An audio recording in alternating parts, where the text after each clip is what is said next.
देखिए, जिस तरीके से आज सुबह सुबह पुलिस का रवैया इस जयपुर शहर में देखने को मिला, जिस तरीके से जनप्रतिनिधि अभिमन्यु पूनिया जी विधायक है चुने हुए, जिन पर पुलिस को इस तरह से कार्रवाई करने का कोई अधिकार नहीं है, जो छात्र नेता यूनिवर्सिटी का अध्यक्ष रहा है उसको जिस तरीके से पुलिस ने अरेस्ट किया एग्जाम देते हुए, ये बहुत दुर्भाग्यपूर्ण है। क्योंकि लगातार ये आंदोलन चल रहा था और हम सबको ये कि कल जब वार्ता हो गई थी उसके बाद भी अरेस्ट करना, ये इस भारतीय जनता पार्टी की सरकार और पुलिस का गुंडा राज तय करता है कि किस तरीके से पुलिस के अधिकारियों ने एक बदले की भावना से ये कार्रवाई की है।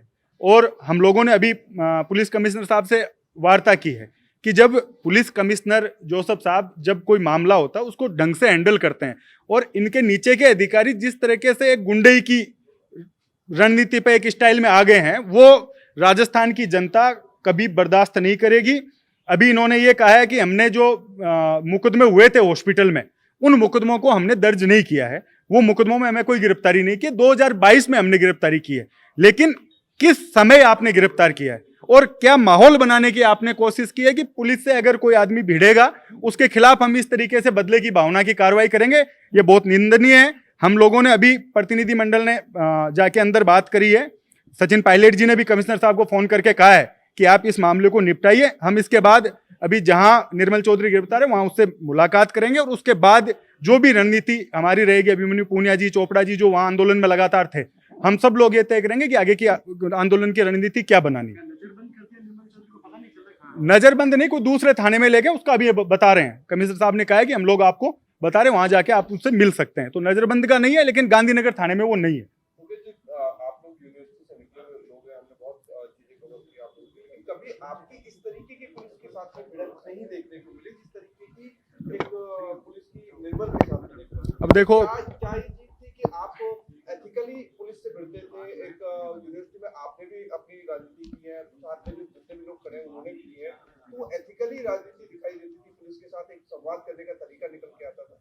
देखो, हम सारे लोग जो यहाँ खड़े हैं, गाउडिया जी लोग अध्यक्ष रहे, अभिमन्यु जी रहे, चोपड़ा जी रहे, मैं खुद यूनिवर्सिटी में रहा हूँ, तो उस समय का माहौल, पुलिस भी उस समय सॉफ्ट होती थी। ना तो पुलिस इस तरीके का बिहेवियर करती थी छात्र नेताओं के साथ, और ना छात्र नेताओं का कई बार, जैसे अभी मुझे 1 साल की सजा किसी मामले में दी है पुलिस ने, हम लोग वहां बैठे थे यूनिवर्सिटी गेट पे, उसमें भी पुलिस ने मुकदमा दर्ज किया।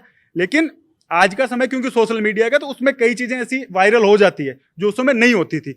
तो ये समय वही है, पुलिस शांत रहती है तो जो आंदोलनकारी शांत रहते हैं, पुलिस उग्र होती है तो आंदोलनकारी उग्र हो जाते हैं। आपका उग्र सबका हमने देखा है और उनका भी देखा। अब वो वही कह रहा हूं मैं कि वो समय का फर्क है। सोशल मीडिया उस समय इतना नहीं होता था, तो बहुत सी चीजें बाहर नहीं आती थी। लेकिन बहुत बार हुआ है, हनुमान बेनीवाल जी के मामले में हम सब पे लाठियां बरसी, सब लोग चोटिल हुए जब करणी सेना ने उन पे हमला किया। उसके बाद वो आंदोलन हुआ, उसमें 22-25 लोगों पे मुकदमे दर्ज हुए।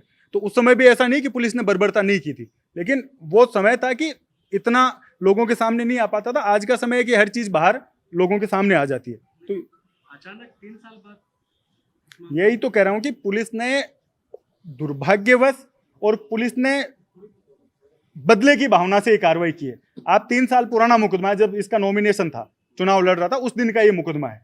उस दिन तो पुलिस ने जो वहां छात्र थे उन पे भी लाठियां बरसाई थी, लेकिन उस पे कुछ नहीं है। आप 3 साल बाद अचानक आकर ये इस तरह से आप गिरफ्तारी कर रहे हो, और जो जनप्रतिनिधि है उनको भी आप नहीं समझ रहे हो कि जो जीता हुआ विधायक है, अगर फिर जो जीते हुए विधायक और पार्टी अपने उस पे आएगी आंदोलन पे, तो फिर पुलिस को भी पता लगेगा कि किस तरीके से आप ऐसे इस तरीके से मिसबिहेव थोड़ी कर सकते हैं किसी के साथ।